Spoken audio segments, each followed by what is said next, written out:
ሁለተኛ ሚስት ነው የሚገቡ ሴቶች ሸሪዓው ስለፈቀደላቸው ነው የሚገቡትና ለምንድን ነው አንቺ እነሱ ስትቃወሚሳ ሸሪዓን የአላህን ህግ መቃወም አይሆንብሽም?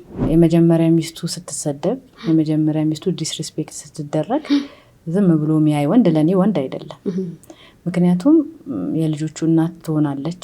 የመጀመሪያ ትዳርን ብሎ የጀመረባት ሴት ነች።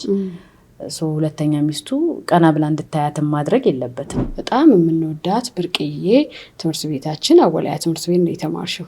የአወላያ ቆይታ ምን ይመስል ነበር?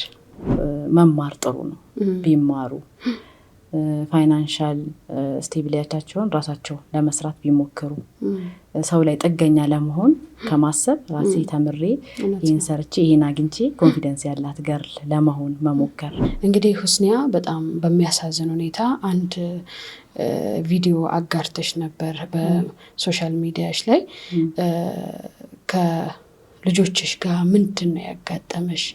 አንድ ሴት ከወለደች በኋላ እንደማንኛችንም ሴቶች እናት ስትሆኚ የሚቀንስ የራስሽ የሆነ ውበት አለ። ስትሬች ማርኮች እና አንዳንድ ነገሮች የሰውነት ሆርሞናል ቼንጅ መቀያየር ምናምን እናትነት በራሱ ኒዕማ ነው የሚያመጣው ነገር አለ።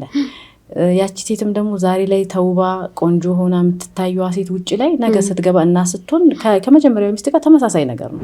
ሁለተኛ ሆኖ የሚገቡ ሴቶች ለምንድን ነው ብለሽ ታስቢያለሽ? እስኪ አንቺ ይሄ ምክንያታዊ ነገሮች እንዳሉ ሆኖ ምክንያታዊ ያልሆኑ ነገሮችም ደግሞ ይታያሉ አሁን ላይ። ግን አንቺ እንዳንቺ ሁለተኛ የሚያገቡ ሴቶች ምን ፈልጎ የሚያገቡ ይመስልሻል? ለምሳሌ እኔ አሁን አወሊያ ጋጥ ወጥ እንዳልሆን አድርጎኛል።